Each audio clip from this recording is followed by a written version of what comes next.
Halo, selamat pagi pemirsa. Apa kabar Anda di pagi hari ini? Senang sekali saya Heri Orun kembali menjumpai Anda dalam Berita Papua hari ini.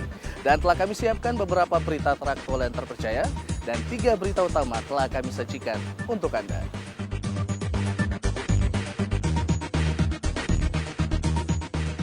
Memungut kabel di belakang halaman rumah warga, seorang pemulung tewas tersetrum di Merauke.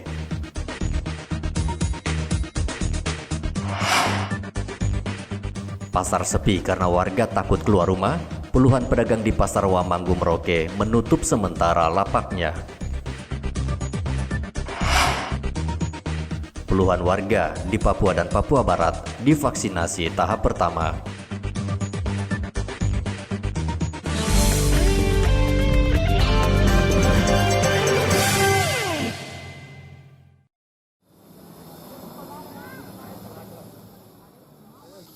Warga di Kampung Kuprik, Merauke digegerkan dengan penemuan mayat seorang wanita Sabtu lalu.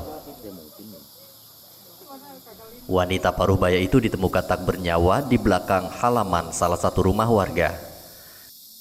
Jenazah wanita itu diketahui bernama Margareta. Margareta sehari-harinya sebagai pemulung di Kampung Kuprik. Sampai bisa lihat pertama ini, Bu? Saya ini lihat apa? Anak bebek ini kan berkelahi. Jam berapa tadi itu? Selesai hujannya bisa tidak? Udah jam 3 ya? Jam 3 kemudian. Terus begini kan ada itu apa? Karung gantung itu. Saya kira suami saya punya. Begini saya lihat kok. Itu apa? Kaleng-kaleng minuman. Begini saya balik begini. Kok ada orang sedang geletak di situ. Gitu. Terus Ibu setelah tahu gitu, Ibu nyampein kemana? Laporin kemana? Saya lapor sama ini. Kepolisian. Polisi yang datang ke lokasi langsung melakukan olah tempat kejadian perkara.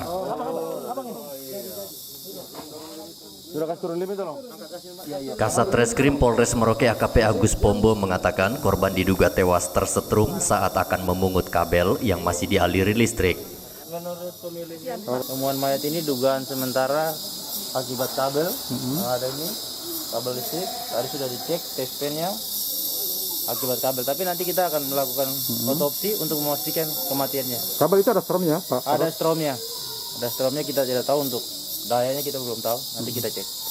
Mayat korban dibawa kemana? Akan diotopsi di Rumah sakit ya? Untuk kepentingan penyelidikan, jenazah Margareta langsung dibawa ke RSUD Merauke dan diotopsi. Muhammad Ridwan melaporkan dari Merauke, Papua.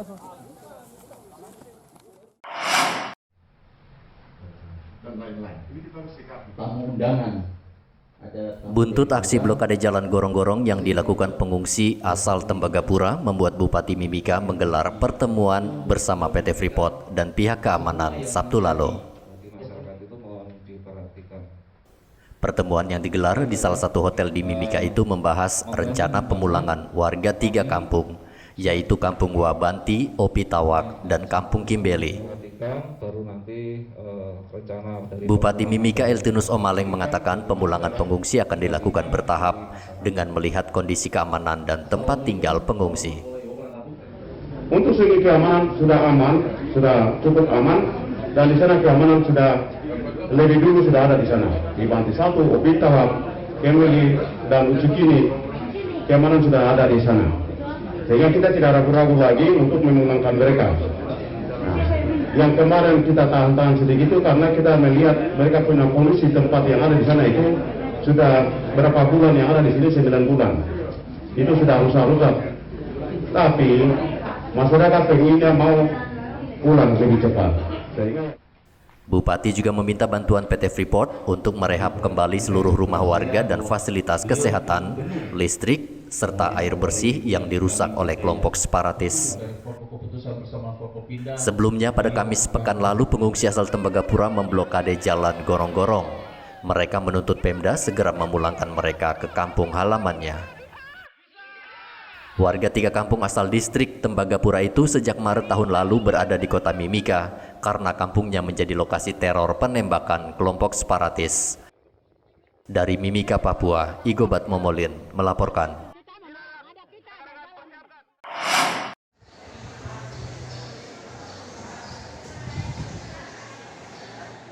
Jumlah kasus COVID-19 yang terus meningkat sejak awal Januari membuat sejumlah pedagang di Pasar Wamanggu Merauke memilih menutup sementara usahanya.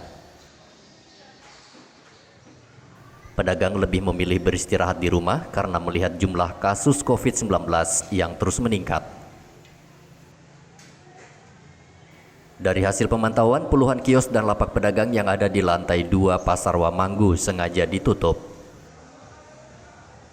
Angka kematian pasien COVID-19 yang meningkat selama Januari juga menjadi salah satu penyebab pedagang berhenti berjualan. Ya, ada kemungkinan karena COVID-19 ini sudah terlalu banyak di Merauke, akhirnya masyarakat pada takut. Jadi perekonomian khususnya kita di Pasar Wamanggu ini sedikit agak tersendat seperti itu. Ini untuk pedagang ini Pak, memang juga ada rasa was-was ini Pak? Iya, betul sekali, karena pedagang ini agak was-was juga, artinya banyak yang tutup. Karena sementara pengunjung juga Tidak ada ya? tidak ada Sepi yang ya? datang. Jadi lebih pilih menutup ya? Pilih tutup saja, tinggal di rumah. COVID makanya pedagang ini kurang yang berjualan. Di samping itu pelanggan memang yang kurang juga. Artinya warga yang berbelanja ya? Ya seperti begitu kurang lebih. Itu kenapa itu? Ya mungkin masih takut. Di samping itu juga kan anjuran pemerintah kan justru mengharuskan setiap warga untuk lebih sering tinggal di rumah. Iya. Itu dampaknya itu ya? Ya seperti begitu. Selain takut tertular COVID-19, pedagang juga menutup usahanya karena sepinya pembeli yang datang. Pedagang berharap Dinas Perdagangan Merauke membantu pedagang dengan memberi potongan harga sewa lapak di Pasar Wamanggu. Muhammad Ridwan melaporkan dari Merauke, Papua.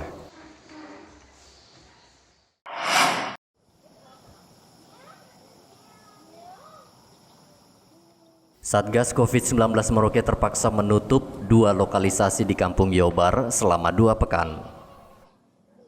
Penutupan dilakukan menyusul adanya 40 pekerja serta pengelola yang dinyatakan reaktif COVID-19. Dari 138 pekerja yang dites cepat COVID-19, 40 diantaranya reaktif dan saat ini menunggu jadwal tes usap dari Satgas COVID-19 Merauke. Sejak kapan tutupnya ini? Edaran dari Bupati hari Sabtu tanggal 9 Januari kemarin. Sampai tanggal berapa katanya? Sampai tanggal 24. Oh, tanggal 24 ya? Iya. Nah, apa harapan Ibu untuk penutupan ini? Harapan saya kan untuk yang reaktif mungkin kan karena disiapin tempat, nggak tahu di mana. Terus untuk yang di sini kan biarkan kita kerja, misalnya sesuai dengan protokol yang ada gitu. Artinya yang reaktif di karantina khusus ya? Iya. Gitu. Tapi yang kerja tetap kerja ya? Iya. Gitu. Ada swab enggak? Sudah belum ada? Kalau untuk yang antigen sendiri apa-apa sudah ada. Tapi untuk maksudnya yang betul-betul di sini yang bisa dibilang COVID sih sebetulnya tidak ada. Belum ada ya? Reaktif saja ya. Reaktif aja ya? Iya. Untuk mencegah penyebaran COVID-19, seluruh ruangan di lokalisasi juga akan disemprot cairan disinfektan oleh Satgas. Muhammad Ridwan melaporkan dari Merauke, Papua.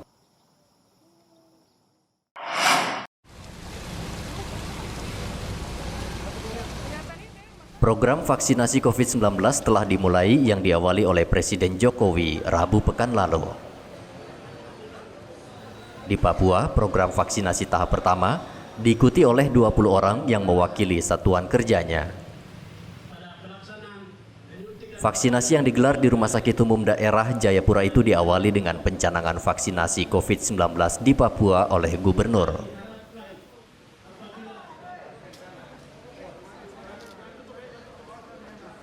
Pangdam 17 Cendrawasih menjadi orang pertama yang divaksinasi, kemudian menyusul Kabid Humas Polda Papua dan Kepala Dinas Pendidikan Papua, serta perwakilan tenaga kesehatan, tokoh adat, tokoh agama, masyarakat, dan tokoh pemuda. Sebelum divaksinasi, seluruh peserta wajib dicek kondisi kesehatannya sebagai syarat utama dalam menerima vaksin COVID-19. Gubernur Papua dan Wakil Gubernur tak divaksinasi karena pertimbangan kesehatan serta pernah tertular COVID-19.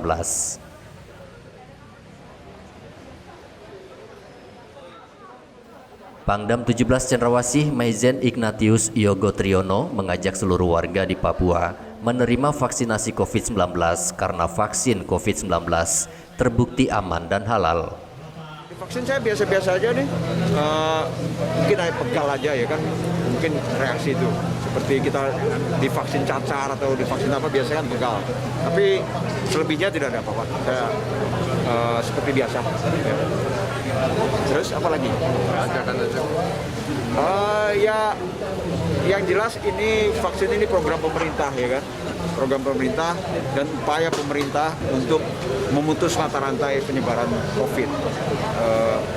Ini kalau tadi Pak Sekda bilang kami pahlawan, bukan, sebetulnya semua nanti masyarakat yang mendapat vaksin, kita semua adalah pahlawan untuk memutus mata rantai COVID. Dengan harapan kalau kita menerima vaksin semua semaksimal mungkin, maka kita akan kebal terhadap penularan COVID. Kalau kita sehat, maka kita bisa bekerja, maka ekonomi akan berjalan kembali seperti semula, kita bisa bounce back sehingga ekonomi kita yang sudah katakanlah jatuh karena COVID ini bisa bangkit lagi. Itu tujuan utamanya ya. Sehingga saya berpesan melalui rekan-rekan media untuk semua masyarakat jangan percaya dengan hoax, dengan berita yang tidak benar di medsos, tapi percayalah pada berita-berita resmi dari pemerintah bahwa vaksin ini sangat berguna. Sementara itu di Kota Sorong, Papua Barat, 13 warga divaksinasi tahap pertama Sabtu lalu. Vaksinasi yang digelar di Puskesmas Remu itu dihadiri langsung oleh Wali Kota Sorong. Sebelum divaksinasi, ke-13 peserta terlebih dahulu melakukan pendaftaran dan dites kesehatannya apakah memenuhi persyaratan atau tidak. Peserta yang lolos pemeriksaan kesehatan langsung divaksinasi. Setelah itu peserta diminta menunggu 30 menit. Jika ada keluhan, maka peserta bisa beraktivitas kembali seperti biasa. Saya sangat berterima kasih karena saya mendapat kesempatan ini. Saya divaksin yang pertama kali. Perasaan saya tidak ada ragu. Saya sedikit pun tidak ada keraguan. Beberapa hari terakhir ini lihat media sosial yang seperti itu, berita-berita yang agak mungkin kurang bagus. Tapi saya tetap yakin dan semangat bahwa saya harus divaksin. Dan sampai tadi saya disuntik. Sampai saat ini saya tenang, saya tidak ada perasaan yang bagaimana. Mungkin yang namanya disuntik pasti agak perih, tapi selain itu tidak. Dari provinsi terima vaksin ini kan sudah di tanggal 34. Kenapa dari tanggal itu semua ada pemberitahuan, ada persiapan di Kota Sorong supaya begitu vaksin turun langsung kita melakukan kegiatan berdasarkan ketentuan yang berlaku. Makanya kami kemarin itu kan saya lihat-lihat, jangan dadak-dadakan. Menurut saya dengan Kadis Kesehatan dan Operatif Teknis, mereka memberikan saran bahwa kalau bisa 1-2 minggu ke depan, baru 2 minggu ini mereka melakukan persiapan untuk menuju pada vaksin seperti hari ini. Pak, kemarin itu kan keinginan, itu kan usulan. Saya juga sependapat kan, tapi ini menyangkut kesehatan, menyangkut pribadi masyarakat. Jadi yang tadi saya sampaikan sebetulnya harus ada sosialisasi dari provinsi, dari para medis supaya masyarakat ini bisa tahu bagaimana manfaatnya menggunakan vaksin ini. Warga diminta tidak percaya isu sesat di media sosial karena vaksin COVID-19 telah mendapat persetujuan Badan POM dan lolos uji halal dari MUI. Hendra dan Sadrak Wanggai melaporkan dari Kota Jayapura dan Kota Sorong.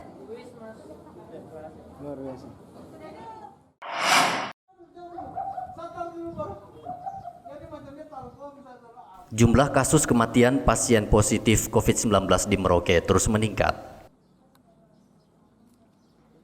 Seorang wanita berumur 83 tahun yang dikarantina di Hotel Akad meninggal dunia dengan keluhan sesak napas Sabtu lalu. Padahal sehari sebelumnya pasien itu masih dalam keadaan tak bergejala. Pasien wanita itu sempat dilarikan ke RSUD Merauke namun nyawanya tak tertolong. Saya kira kita sudah menetapkan bahwa untuk pasien konfirmasi positif yang gejalanya ringan atau tanpa gejala, ini kita isolasi secara terpusat di Hotel Asmat dan di Hotel Akad. Jadi mohon juga masyarakat yang sudah terkonfirmasi positif mengikuti ketentuan yang sudah diatur, ya. Karena ini kan juga dengan untuk mencegah penularan yang semakin luas di masyarakat. Karena kalau misalnya mereka melawan, tidak mau mengikuti aturan dan mereka tetap kembali isolasi di rumah, iya kalau dia bisa mengikuti protokol kesehatan di rumah dengan baik. Karena kalau tidak dia akan menjadi klaster rumah tangga, akan menyebabkan penularan baru di anggota keluarga. Selain itu untuk yang menolak, ya, yang membangkang diisolasi, saya kira sudah saatnya juga, ya. Kemarin sudah saya koordinasikan dengan Satgas di pihak keamanan untuk ada penegakan hukum terkait itu. Karena undang-undang wabah, undang-undang kesehatan, undang-undang tentang kekarantinaan, kesehatan, dan juga di KUHP memungkinkan untuk yang warga negara atau orang yang tidak mentaati, ya, ketentuan sebagaimana sudah diatur. Ganasnya COVID-19 memang tak bisa diprediksi. Satgas meminta warga tetap waspada dan menjalankan protokol kesehatan secara ketat dan disiplin. Data Satgas COVID-19 Merauke per 17 Januari, jumlah pasien positif COVID-19 yang meninggal dunia 18 orang. Sementara pasien yang masih dirawat di RSUD dan di hotel berjumlah 109 pasien. Muhammad Ridwan melaporkan dari Merauke, Papua.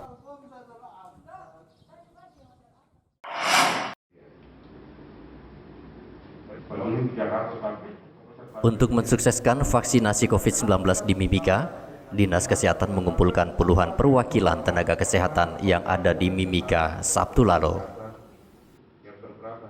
Perwakilan tenaga kesehatan yang hadir berasal dari rumah sakit, puskesmas, dan fasilitas kesehatan milik Polri dan TNI. Seluruh tenaga kesehatan diminta meyakini warga vaksinasi COVID-19 aman dan halal. Kepala Dinas Kesehatan Mimika Reynold Ubra mengatakan vaksinasi tahap pertama akan digelar 22 Januari mendatang. Vaksin yang sudah dikirim per 2 hari lalu itu 2.320 vaksin. Sekarang ada di instalasi farmasi kabupaten. Yang jelas dari kepala daerah, Forkopimda, ada tokoh agama dan tokoh masyarakat. Kemudian tim kami akan melakukan assessment. Ada dokter dari Dinas Kesehatan, dokter Puskesmas yang akan melakukan kunjungan, wawancara, melakukan screening kepada 17 tokoh atau pimpinan daerah maupun tokoh agama, tokoh masyarakat. Nanti lokasi untuk pencanaannya setelah kami mendapat petunjuk, karena pada hari Selasa kami rencana melakukan sosialisasi advokasi. Jadi ini sebenarnya memperkuat tim kesehatan dulu dari berbagai fasilitas kesehatan, dari berbagai profesi dan berbagai organisasi, termasuk rekan-rekan organisasi profesi. Setelah kami sepaham, baru setelah itu kita akan melakukan sosialisasi advokasi. Intinya hari ini adalah tenaga kesehatan harus meyakinkan publik bahwa vaksin COVID ini aman. Itu satu.